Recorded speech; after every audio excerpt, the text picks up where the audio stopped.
બેબીનો makeup. ઘણા સમય પહેલા એક શહેરમાં એક નાનકડો પરિવાર રહેતો હતો.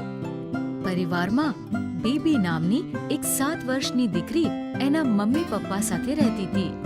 બેબીની મમ્મી ખૂબ જ સુંદર હતી અને એ ખૂબ જ સુંદર મેકઅપ પણ કરતા હતા અને બેબીને એની મમ્મીનો મેકઅપ ખૂબ જ સારો લાગતો હતો. મમ્મીને જોઈને એ હંમેશા વિચારતી હતી કે હું પણ આવા મેકઅપમાં કેટલી સારી દેખાઈશ. એક વખત એણે એની મમ્મીને કહ્યું. મમ્મી, હું પણ તારી જેમ મેકઅપ કરવા માંગુ છું. આ સાંભળતા જ મમ્મી ગુસ્સે થઈ ગઈ અને એને વળતા કહ્યું, બેબી, મેકઅપ મોટાની વસ્તુ છે, એટલા માટે તું મેકઅપને ક્યારે પણ હાથ નહીં લગાડે. મમ્મીના આમ વળવા પર બેબી માની ગઈ. પરંતુ એનું ધ્યાન હંમેશા મેકઅપ પર જ રહેતું. એક દિવસ સ્કૂલમાં ક્લાસ ટીચરે બધા જ બાળકોને કહ્યું, કાલે સ્કૂલમાં પેરેન્ટ્સ ટીચર મીટિંગ છે, એટલે બધા બાળકો સ્કૂલમાં પેરેન્ટ્સ સાથે આવશે. કાલે હું તમારા પેરેન્ટ્સને તમારા ભણવાની રિપોર્ટ્સ આપીશ. આ સાંભળીને બેબી ખૂબ જ ખુશ થઈ ગઈ. કાલે હું મારી મમ્મી સાથે સ્કૂલ આવીશ. એ હસતા રમતા ઘરે પહોંચી અને એની મમ્મીને આ વાત કહી. મમ્મી, ટીચરે કહ્યું છે કાલે સ્કૂલમાં ટીચર અને પેરેન્ટ્સની મીટિંગ છે, એટલે કાલે તમને મારી સાથે સ્કૂલ આવવું પડશે. ત્યાં તમને ટીચર મારી ભણવાની રિપોર્ટ્સ આપશે. ઠીક છે બેબી, કાલે હું તારી સાથે સ્કૂલમાં ચોક્કસ આવીશ. આશા છે ટીચર તારી કોઈ કમ્પ્લેન નહીં કરે. ના મમ્મી, ટીચર તમારીથી કોઈ કમ્પ્લેન્ટ નહીં કરે. બીજે દિવસે સવારે વહેલા ઉઠીને જલ્દી તૈયાર થઈને બેબી એના મમ્મીના રૂમમાં ગઈ. મમ્મી, તમે તૈયાર થઈ ગયા? હા, બસ હું હમણાં જ તૈયાર થઈ જઉં છું. આમ કહીને મમ્મી ડ્રેસિંગ ટેબલ પર બેસીને મેકઅપ કરવા લાગ્યા અને હંમેશાની જેમ જ મમ્મીને મેકઅપ કરતા જોઈને બેબી ખુશ થઈ ગઈ. મેકઅપ પૂરો થતાં જ મમ્મીએ પોતાની હેન્ડબેગ ઉપાડી અને સ્કૂલની તરફ ચાલવા લાગ્યા. સ્કૂલે પહોંચતા જ મમ્મી અને બેબી જેવા સ્કૂલની થોડા જ અંદર ગયા, ક્લાસના બધા જ બાળકો બેબીની મમ્મીને ટીચર સમજીને ગુડ મોર્નિંગ કહેવા લાગ્યા. Good morning teacher.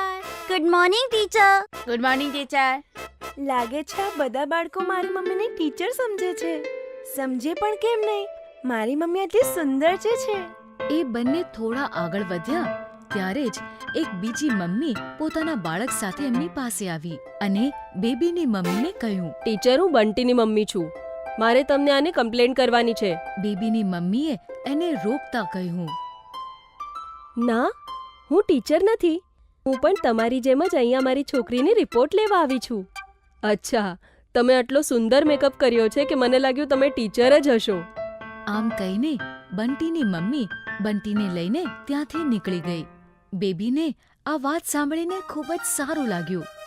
ત્યારબાદ બેબીની મમ્મી બેબીને લઈને ટીચરની પાસે પહોંચી. ટીચરને પણ મમ્મીનો મેકઅપ ખૂબ જ સારો લાગ્યો. એ પણ એમના મેકઅપ વિશે વાત કરવા માંડ્યા. બેબીની મમ્મી, તમે તો આ મેકઅપમાં બહુ જ સુંદર લાગો છો. Thank you. અને બેબીના રિપોર્ટ્સની વાત કરવાનું ભૂલી ગયા. ત્યારે જ બેબીએ એમને યાદ અપાવ્યું. ટીચર, તમે મારી મમ્મીને રિપોર્ટ્સ દેવાનું તો ભૂલી જ ગયા. હા, યાદ આવ્યું. હું તમને બેબીની ભણવાની રિપોર્ટ્સ આપું છું. ત્યારબાદ ટીચરે મમ્મીને બેબીનો રિપોર્ટ આપ્યો અને બંને ઘરે આવી ગયા. સ્કૂલમાં પોતાની મમ્મીના મેકઅપના આટલા વખાણ સાંભળી અને જોઈને બેબીથી રહેવાયું નહીં. હવે મને કંઈ પણ કરીને મમ્મીની જેમ મેકઅપ કરવું ને કરવું જ છે. આમ કહીને બેબી વિચારવા લાગી. ત્યારે જ એને એક આઈડિયા આવ્યો. આઈડિયા! હું મમ્મીથી છુપાઈને મેકઅપ કરીશ અને પછી હું મારું મેકઅપ વાળું મોઢું દેખાડીને મમ્મીને સરપ્રાઈઝ આપીશ. આમ વિચારીને એ જલ્દીથી પોતાના રૂમમાંથી બહાર આવી. એણે જોયું કે મમ્મી રસોડામાં કામ કરી રહી છે. એ દાદરથી ઉપર ચડીને મમ્મીના રૂમમાં ગઈ. મમ્મી એમનું મેકઅપ બોક્સ ડ્રેસિંગ ટેબલના ડ્રોવરમાં રાખે છે. એણે ખાનું ખોલ્યું અને અંદરથી મેકઅપ બોક્સ બહાર કાઢ્યો. આજે હું પણ મમ્મીની જેમ મેકઅપ કરીશ. અને પછી એણે મેકઅપ કરવાનું શરૂ કર્યું. એક એક કરીને એણે લિપસ્ટિક, નેલ પોલિશ, ફાઉન્ડેશન બધું જ પોતાના ચહેરા પર લગાડ્યું. અને ત્યારબાદ એની નજર મેકઅપ બોક્સમાં રાખેલી કાજળ પર પડી. અરે કાજલ તો મમ્મીનો ફેવરેટ છે. આને મમ્મી રોજ એના આંખોમાં લગાડે છે. હું પણ આને જરૂર લગાડીશ. પરંતુ જેવું બેબી કાજળ લગાડવા માંડી, કાજળ પાપણની જગ્યાએ એની આંખોની અંદર લાગી ગયો. એનાથી એની આંખો બળવા માંડી. મારી આંખ, કાજલથી મારી આંખો બળવા માંડી. એ દોડીને બાથરૂમ તરફ ગઈ. એણે આંખોમાં પાણી નાખ્યું. એનાથી કાજળ અને બીજું મેકઅપ પણ એના ચહેરા પર ફેલાઈ ગયો અને મેકઅપ એની બંને આંખોમાં જતો રહ્યો. આંખો બળવાને કારણે એ જોરથી રડવા માંડી.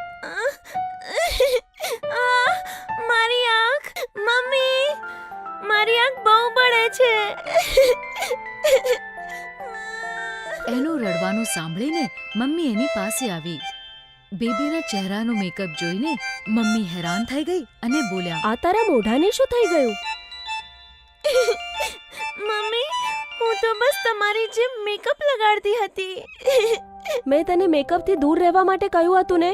સોરી મમ્મી, હું તો બસ તમને સરપ્રાઈઝ દેવા માંગતી હતી. એને તકલીફમાં જોઈને સૌથી પહેલા મમ્મીએ એની આંખો અને ચહેરાને બરાબર સાફ કર્યો. ત્યારબાદ એને સમજાવતા કહ્યું, બેબી, મેકઅપ મોટા લોકોની વસ્તુ હોય છે. નાના છોકરાઓની સ્કિન બહુ નાજુક હોય છે અને મેકઅપમાં ઘણા કેમિકલ્સ હોય છે, જેનાથી નાના બાળકોની સ્કિન ખરાબ થઈ શકે છે. એટલા માટે જ હું તને હંમેશા મેકઅપથી દૂર રહેવા કહેતી હતી.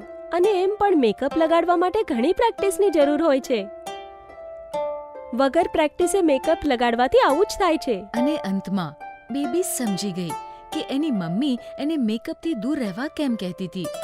એણે મમ્મીને કહ્યું, ઠીક છે મમ્મી, હું મોટી થઈને અને સારી રીતે મેકઅપ શીખીને જ મેકઅપ લગાડીશ. આ રીતે બેબીએ મેકઅપ વિશે એક ઇમ્પોર્ટન્ટ પાઠ ભણી લીધો. તો બાળકો, આ વાર્તાથી આપણને એ શીખ મળે છે કે નાના બાળકોની સ્કિન બહુ જ નાજુક હોય છે. એટલા માટે જ એમણે મેકઅપ ન કરવો જોઈએ અને મોટા થયા બાદ પણ મેકઅપ કરવા પહેલા મેકઅપ કરતા શીખવું જોઈએ. બેબીનો મેકઅપ પાર્ટ 2.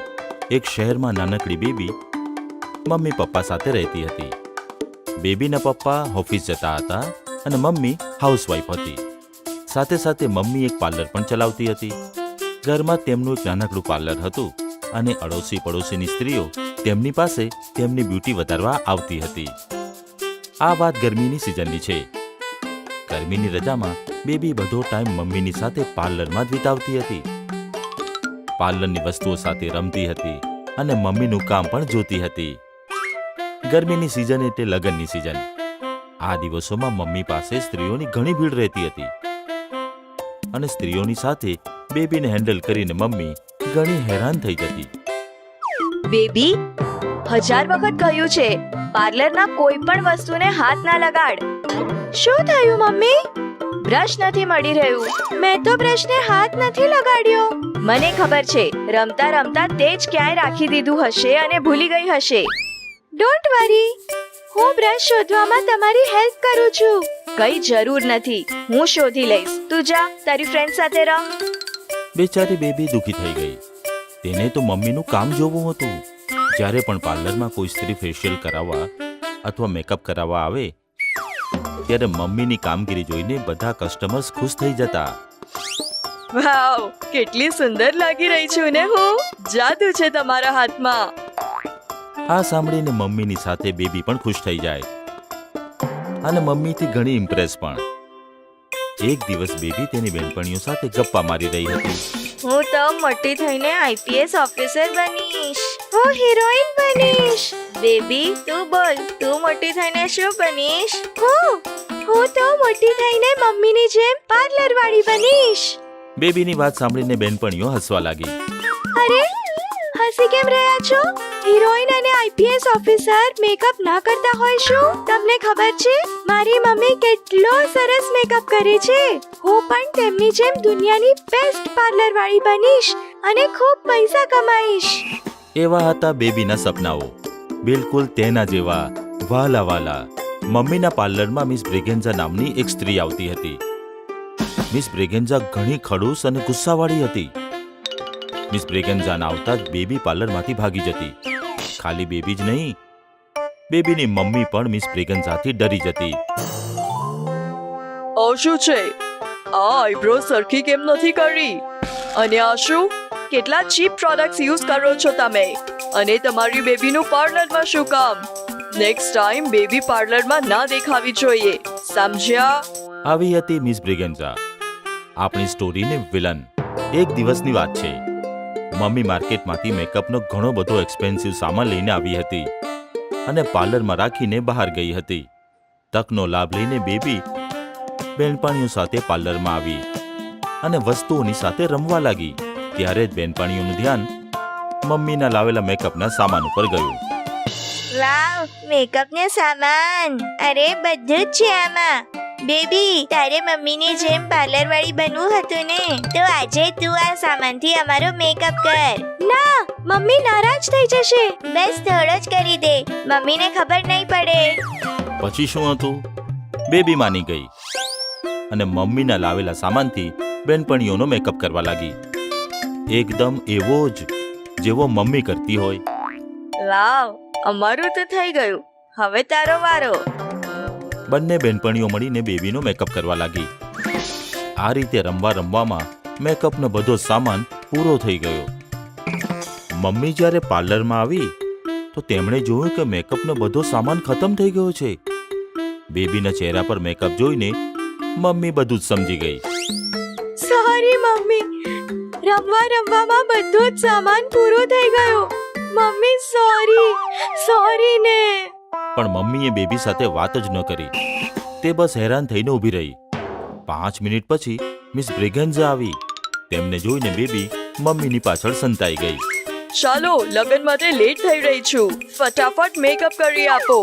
મમ્મીએ મિસ બ્રિગન્ઝાને જ્યારે મેકઅપના સામાન વિશે કહ્યું તો મિસ બ્રિગન્ઝા ભડકી ગઈ. શું કહ્યું? સામાન પૂરો થઈ ગયો? તમે પાર્લર ચલાવો છો કે શાકનો ઠેલો? હંમેશાનું નાટક છે તમારું. બધો મૂડ ખરાબ કરી નાખ્યો. લગ્નમાં જવાનું હતું મારે. કયું મોઢું લઈને જાઉં હું? જોજો, કમ્પ્લેન કરીશ તમારી. તમારા એક પણ પૈસા નહીં ચૂકવું. આજથી મારું ખાતું ક્લોઝ. મિસ બ્રિગન્ઝા મમ્મી ઉપર વધુ ખીજાણી અને પછી તે નીકળી ગઈ. બેબીને તેની ભૂલનો અહેસાસ થઈ ગયો. મમ્મી બિચારી રડી રહી હતી. બેબી મમ્મીને કંઈ કહે તે પહેલા જ મમ્મી ત્યાંથી ચાલી ગઈ. 2 દિવસો સુધી મમ્મીએ બેબી સાથે વાત ન કરી. તે બસ રડતી રહી. 3જા દિવસે બેબી મમ્મીની પાસે જઈને બોલી, મમ્મી પ્લીઝ મારી સાથે વાત કર. આજ પછી હું ક્યારે પણ કોઈ સામાનને હાથ નહીં લગાડું. પ્રોમિસ. મને પાઠ મળી ચૂક્યો છે કે કોઈના સામાનને એમની પરમિશન વગર ના અડવો જોઈએ. નહીં તો શું થાય છે અમે જોઈ લીધું. પ્લીઝ મમ્મી, પ્લીઝ ને. આ સાંભળીને મમ્મી માની ગઈ અને બેબીને ગળે લગાવીને જોર જોરથી રડવા લાગી. अगर आपको हमारी वीडियोस पसंद आ रहे हैं तो इन्हें लाइक करें, कमेंट करें और सब्सक्राइब करें